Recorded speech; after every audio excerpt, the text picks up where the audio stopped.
Welcome to this webinar on Neo-Humanism, Liberate Your Mind. And I am Dada Ranjitananda. Today's presentation will be in two parts. The first one is the presentation itself, and it will take about half an hour. And then there will be time for questions and answers. You can use the chat window for your questions.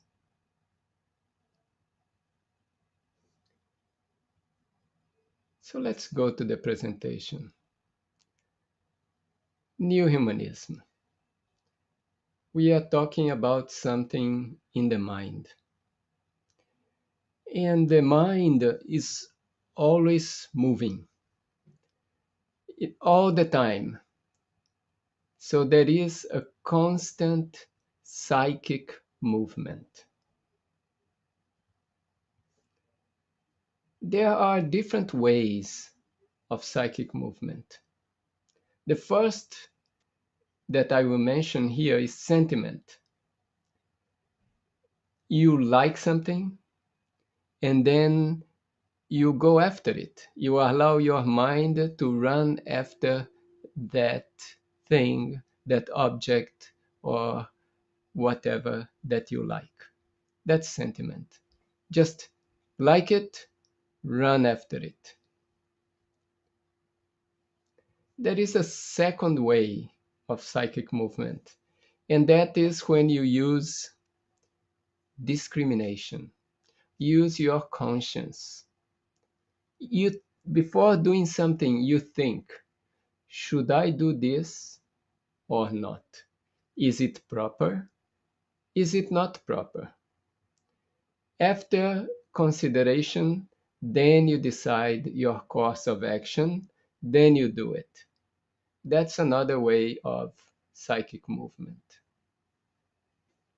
And the third way, instinct. Instinct is more related to undeveloped creatures. There is an inborn instinct, and following that instinct, they act. For example, a mosquito. A mosquito lands on your body and starts sucking the blood. That's pure instinct. It's not sentiment. It's just instinct. This is a third way of psychic movement.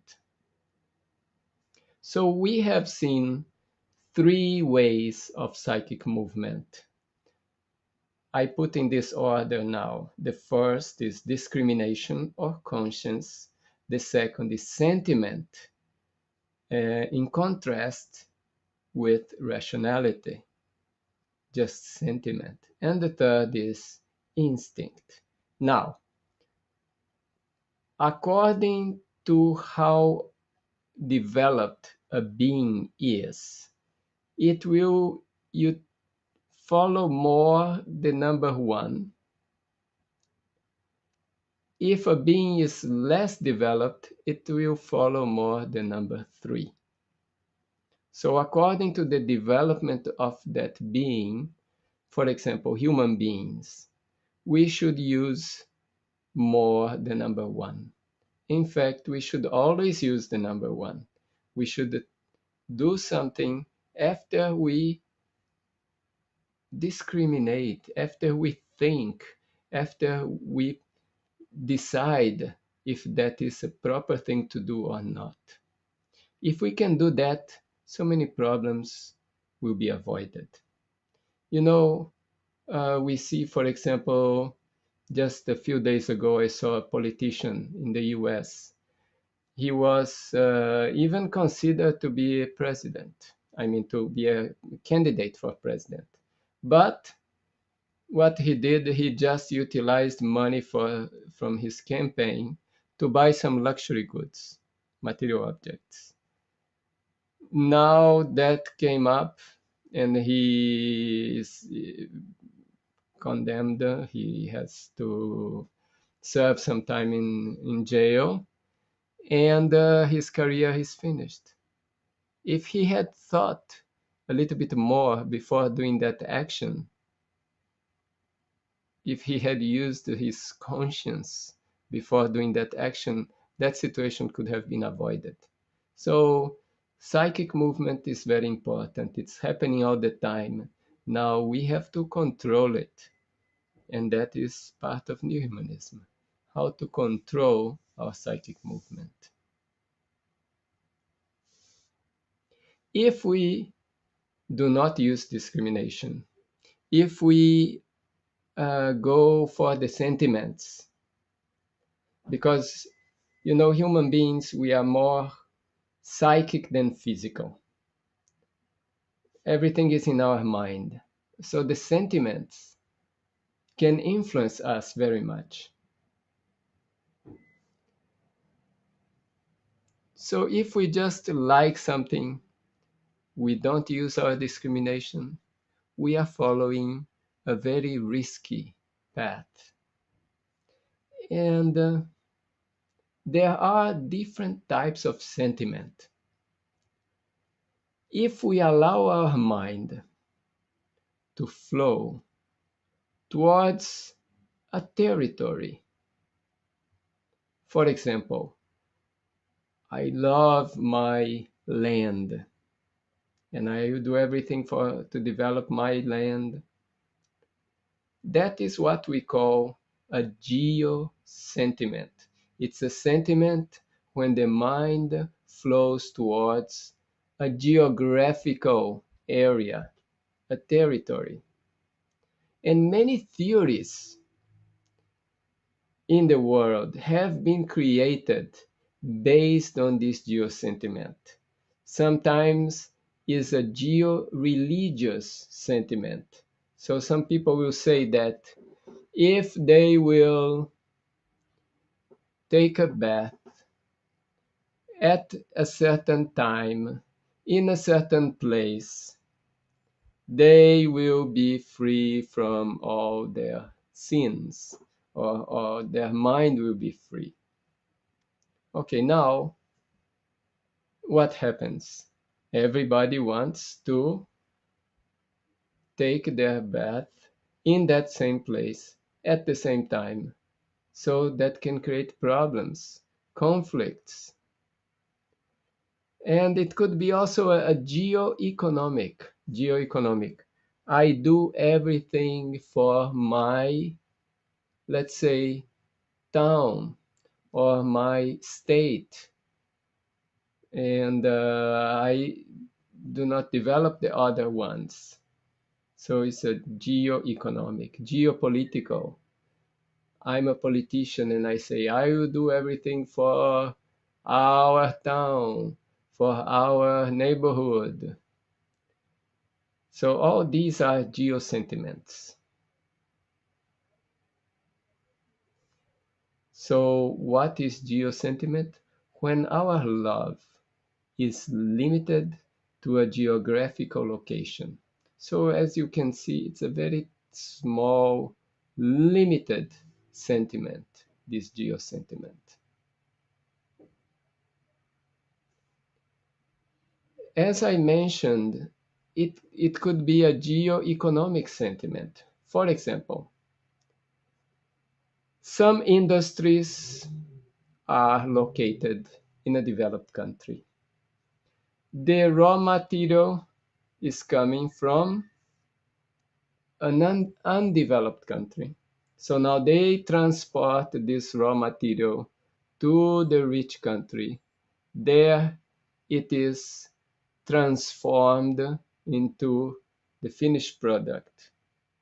Now that finished product can be again sold to that country where the raw material came from.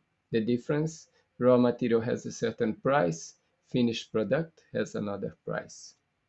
So it happened that these industrially developed countries have exploited the undeveloped countries. So they resorted to imperialism or economic fascism to maintain their wealth at the expense of the undeveloped countries. So this is an example of a geo-economic sentiment. I also mention geo-religious. For example, a river is sacred. So if you go to that river, drink the water of that river, take a bath in that river, or you will attain a liberation, or you will be purified. But maybe that sacred river is a very polluted river. So what is really happening is that you are getting so many bacteria and you may even get sick, badly sick. So there is no logic in that. And why that particular river is sacred? The supreme consciousness is infinite. It's everywhere. Why it is only in that river? Or another example of geo-religious sentiment. You have to go to a certain place of pilgrimage at least once in your lifetime. Otherwise, your life will not be fruitful. That is a geo-religious sentiment. Does not make sense because every religion says God is everywhere. And now, why you have to go to a particular place to be close to God if God is everywhere? This is a geo-religious sentiment. We should be careful with geo-religious sentiments.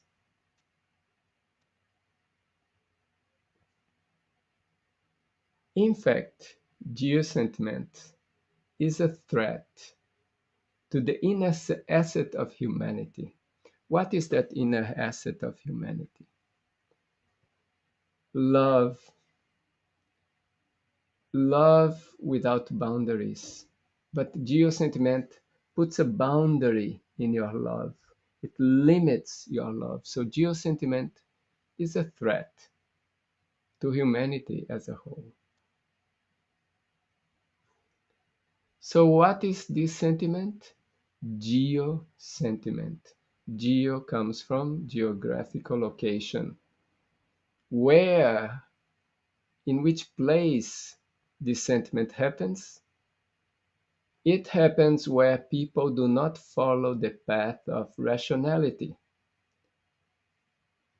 People are guided by dogmas, by ideas that make no sense. There, geo-sentiment can flourish. And it's a very cheap sentiment. It should be eliminated, this geo-sentiment. It could be a geo-socialism, geopolitics, national socialism.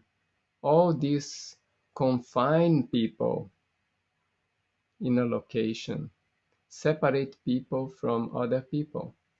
And what's the result? Violence, wars, conflicts.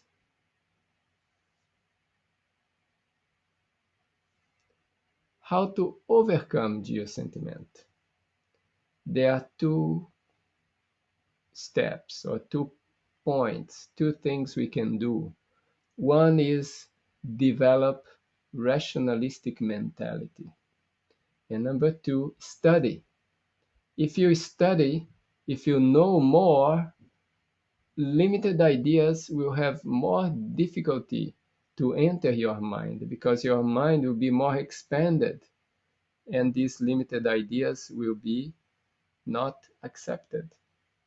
So it's very important that we study, that we increase our knowledge, and that we understand things more rationally. If something doesn't make sense, we don't need to accept it just because somebody else is telling. Many religions are based on geo-sentiment. But if we think rationally, we can overcome them. All right, that much for geo-sentiment. Now we are going to pass to another sentiment. This sentiment is called social-sentiment. Social is related to group. This sentiment is related to a group and not to a geographical location. And you can see that this sentiment can be more expanded than geo-sentiment. Means that group could be in different geographical locations, and that sentiment can embrace that whole group. So we can think, yes, social sentiment then is a better sentiment than geo-sentiment. But the thing is that this is also a limited sentiment, and we will see that it can cause even more problem than geo-sentiment. Now, this social sentiment, which is a group sentiment, it um, can be small, means in a small group, or it can be a bigger group. For example, my family, I only love my family, I do everything for my family. That's a social sentiment, but it's small. But now I expand it, not only my family, my caste, all the Brahmins, for example. It's a larger sentiment, include more people. I can even think, no, my whole community. And I do everything for my whole community at the expense of other communities. Or I can even enlarge it to national sentiment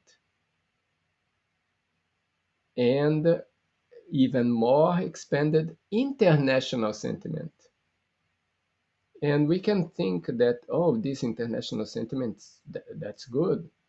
Well, the thing is that international is still you are thinking of different nations, so you are still separating into nations. It may be a more expanded sentiment, but it might even create more problem. Okay.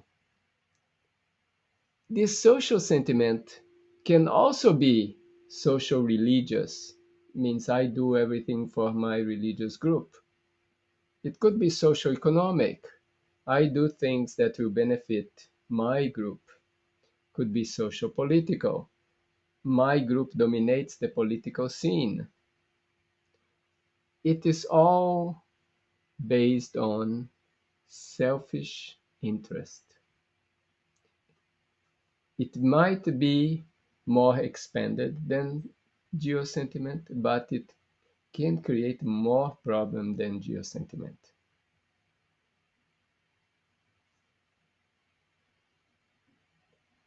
So social sentiment is the sentiment related to group.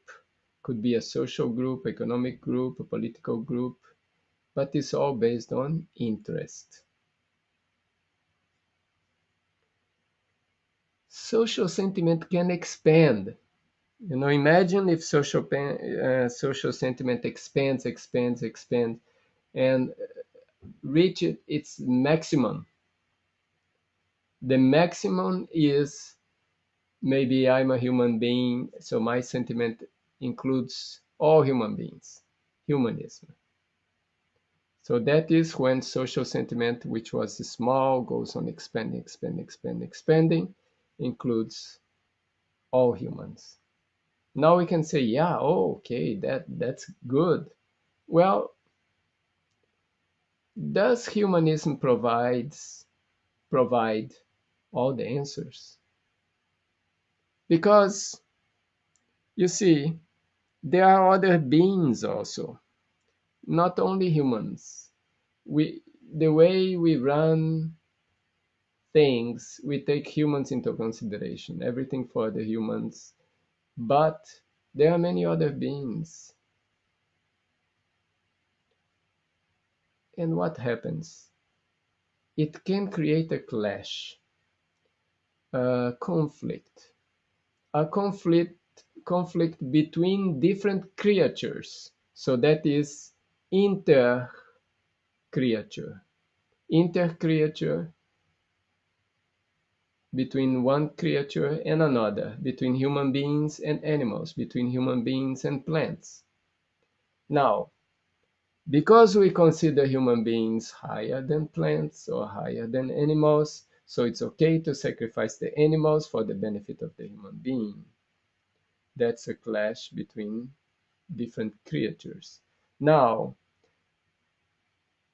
That same mentality, means thinking that something is more important, could also create an intra-creature conflict amongst human beings. Means we can say, oh, those human beings, they are not so important as these human beings. And we can see that in the world, you know. And that is an intra-creature clash. And humanism doesn't avoid it.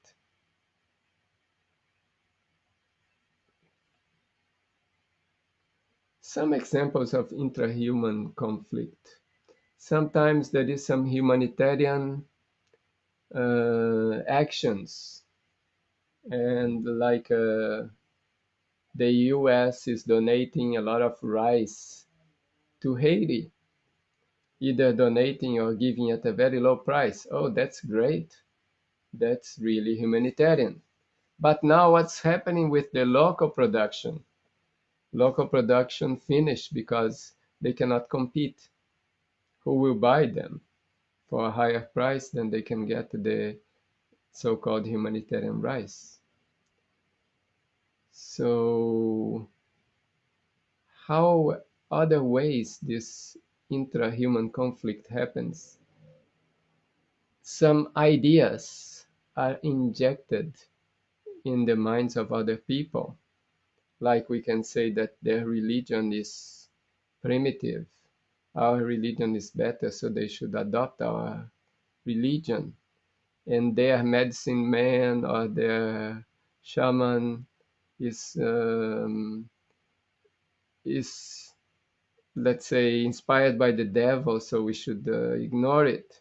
So that destroys the basis of that culture, the originality of that culture. And others, should a reformist strategy means we say, well, yeah, we are going to change and never change? Or should a humanistic strategy means we say something as if it's in the name of humanism, but actually is for economic interest or some other interest?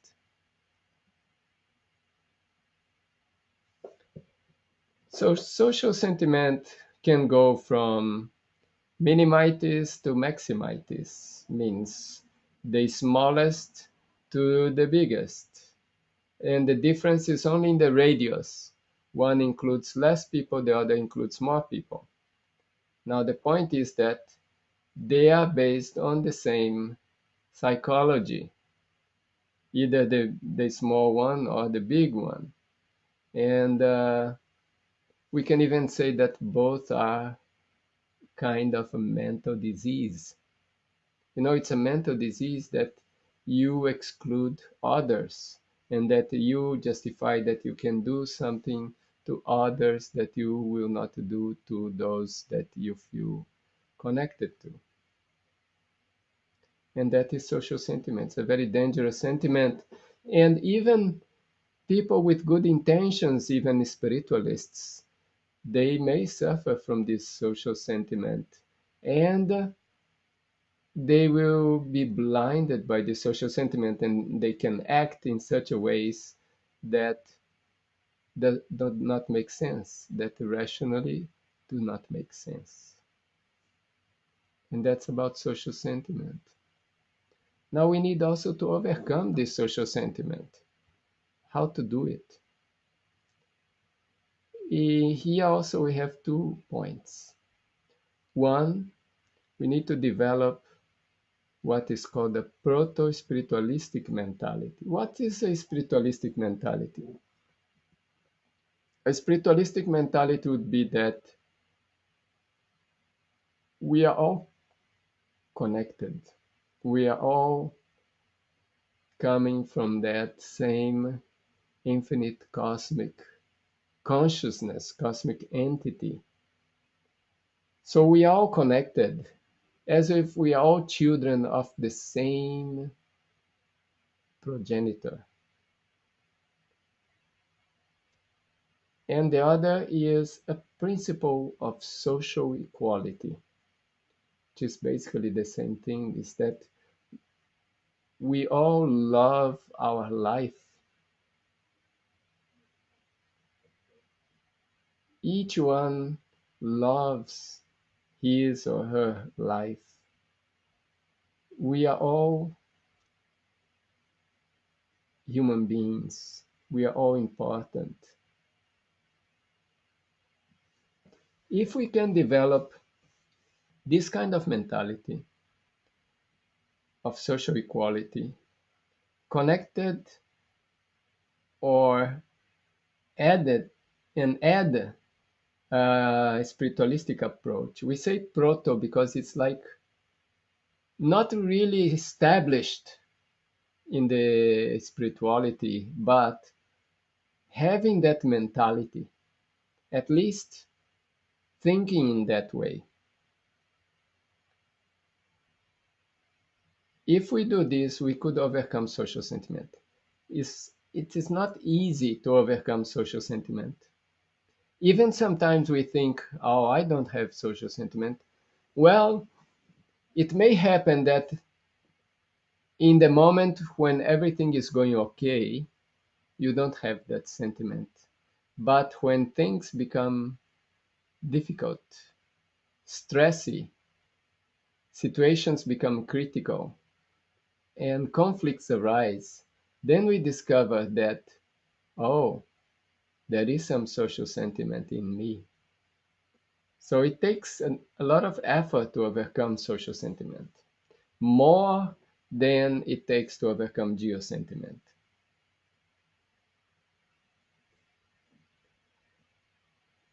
This principle of social equality, as an example, imagine a group of people go on a pilgrimage, and on the way, some get hurt or cannot walk.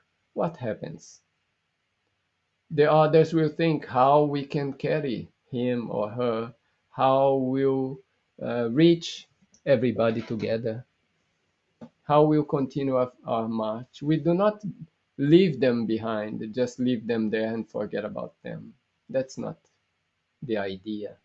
So that is an example of people who have adopted this principle of social equality. So it's this collective march of all in unison. That's the principle of social equality. A characteristic of neo-humanism, because humanism we saw doesn't embrace all beings. Now when we come to neo-humanism, it embraces all beings, so it's more expanded than humanism. It doesn't create barriers amongst different beings, different individuals. It creates a balance between physical existence, psychic existence, and it brings the mind to the threshold of spirituality. Because neo-humanism is expanding the mind, is when your love is growing to include everything and everyone. That expansion brings us close to spirituality, because spirituality is when the mind is moving towards the infinite. So the mind is expanding, expanding, expanding, removing all barriers. So new humanism is a must for somebody who is following a true spiritual path. You know, if in that spiritual practice there is discrimination between people, that's not the neo-humanism. Then that practice is defective. Because eventually, if somebody is expanding the mind, one has to become a new humanist to really connect or to really attain a spiritual elevation. So neo-humanism is an expansion of humanism And this humanism becomes universal. Universalism includes everything in the universe. We really feel connected to the universe. There is no exclusion. We are not anymore on a geo-sentiment that we're only thinking about the earth. You know, if we think only about the earth, that's geo-sentiment also. It may be a very expanded geo-sentiment, but still geo-sentiment. So neo-humanism is universal, includes the whole universe. What are the obstacles to neo-humanism? Selfishness is a great obstacle. Like social sentiment is based on selfishness. And dogmas. Dogmas or isms, nationalism, various isms. What is a dogma? A dogma is a limited idea, an idea that, let's say, confines the mind. It's something that doesn't really make sense, but people accept. Why do they accept? Sometimes for fear. Sometimes it's a religious thing. You know, you in religions, they say, no, you shouldn't think rationally, you just have to accept it. So that creates a problem to the mind. If the mind has to accept something that doesn't make sense to that mind. And that's why we see very intelligent people, scientists, doctors, engineers, and they accept certain dogmas that make no sense in the religious field, even in the economic field. You know, the whole economy today, capitalism. Why some people can accumulate so much that they don't even need? Why is it allowed? Oh, freedom. Oh, that's basically a dogma. You know, in the physical world where things are limited, one cannot accumulate unlimited. There should be some limitation in the physical world. Maybe in the psychic world, in the mental world, one can accumulate a lot because you can know a lot and still you not take it from somebody else. But if you accumulate a lot of physical wealth, it means you are taking from somebody else. Anyway, so the obstacles to neo-humanism, dogmas and selfishness. Dogma, in fact, is a big problem, and it's responsible for the greatest bloodbaths in history of humanity. Now, how to get established in new humanism? We have to expand our love to all directions. We cannot exclude anything. If we exclude something, it means we are creating a limitation. So what should be the source of inspiration for new humanism? It needs to be spirituality, because only spirituality embraces everything. Only spirituality includes everything. Only spirituality is something related to the infinite. So the source of inspiration for new humanism must be spirituality, but real spirituality, not a dogmatic religiosity. And we come to the end of the presentation. I will do a summary here, what we talked about. We started talking about psychic movement, and we saw that there are three types of psychic movement. We talked about sentiment, is when you just like something and you go for it, no thinking. Animals, you see a dog, you show food, it runs for the food. Or a bird will be flying, it will see some food on the ground, it will go to eat the food and it gets caught in the net. It's just sentiment. It's not thinking, what is that food doing there? No, the bird is not thinking that. It's just sentiment. Discrimination. Discrimination is the way humans should do. We should think, is it proper to do this? Is it not proper? Is it going to bring the welfare or not?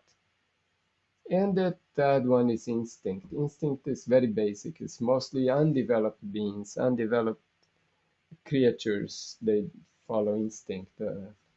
Plants, they move toward the light if they need light, or they avoid the light if they are shade plants. That's just instinct. And then we thought that we mentioned that sentiment can be a big problem if we follow sentiment. And there are different kinds of sentiment in the society which affects everyone. One is geo-sentiment and another is social sentiment. Geo-sentiment can be geo-religious, geo-economic, geopolitical, and the same social sentiment could be social-religious, socio-economic, and social-political. To overcome geo-sentiment, we need to study, get more knowledge, and develop rationality.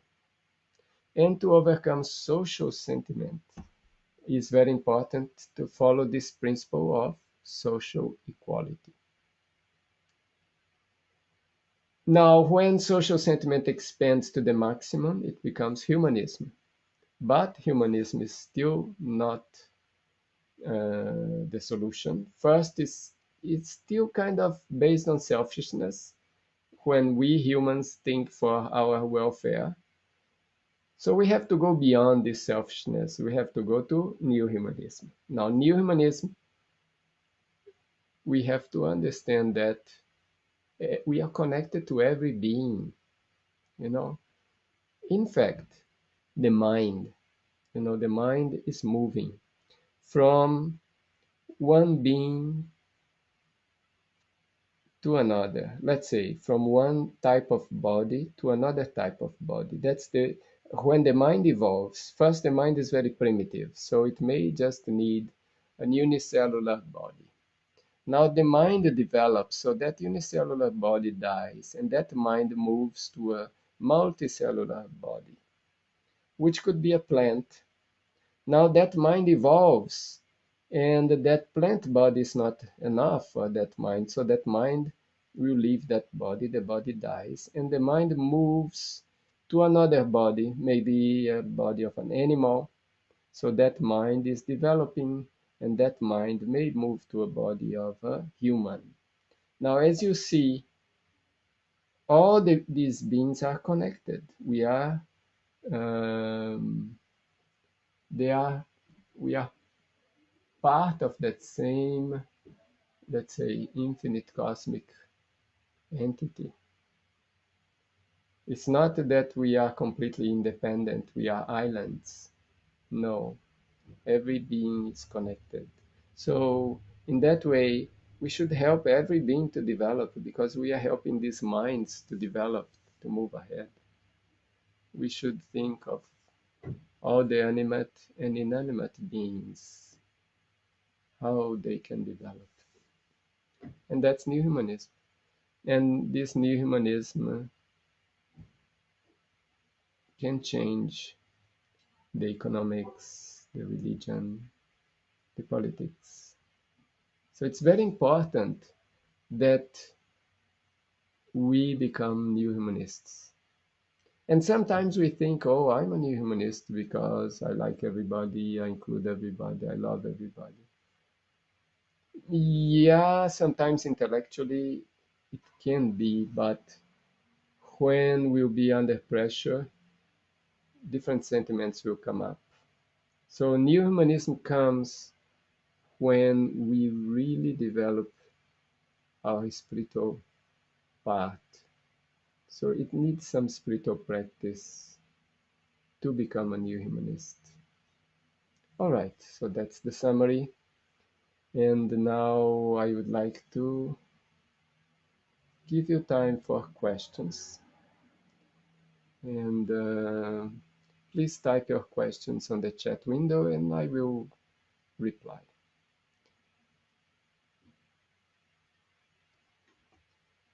And thank you for attending this webinar.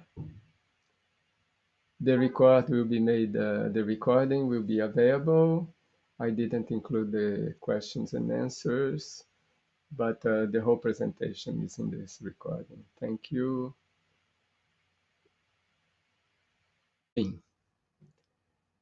All the time.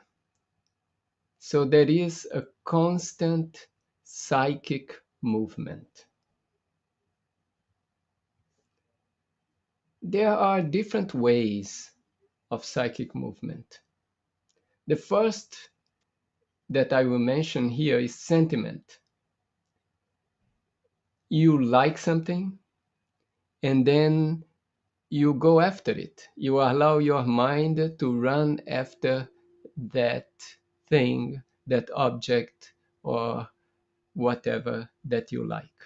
That's sentiment. Just like it, run after it. There is a second way of psychic movement, and that is when you use discrimination, use your conscience. You, before doing something, you think, should I do this or not? Is it proper? Is it not proper? And the third is instinct. Now, according to how developed a being is, it will, you follow more the number one.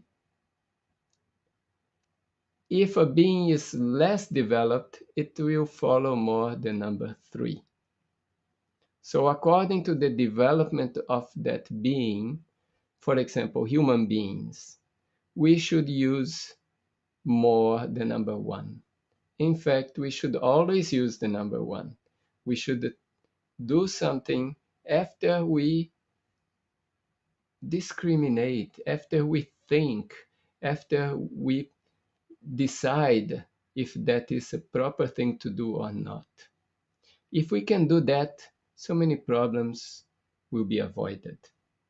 You know, we see, for example, just a few days ago, I saw a politician in the US.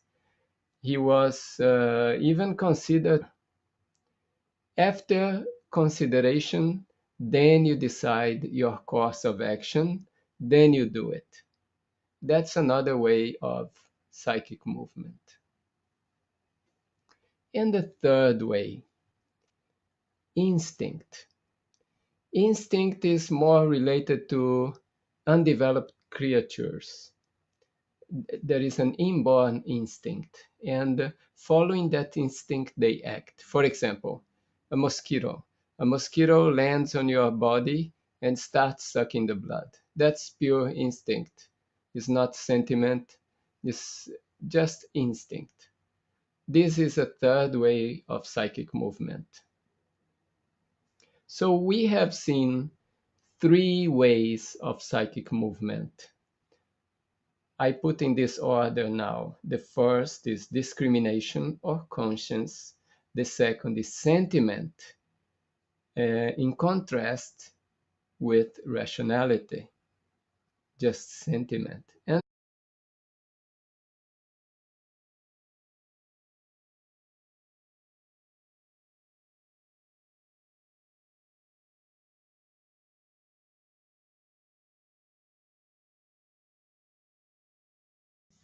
welcome to this webinar on Neo-Humanism, Liberate Your Mind. And I am Dada Ranjitananda. Today's presentation will be in two parts. The first one is the presentation itself, and it will take about half an hour. And then there will be time for questions and answers. You can use the chat window for your questions.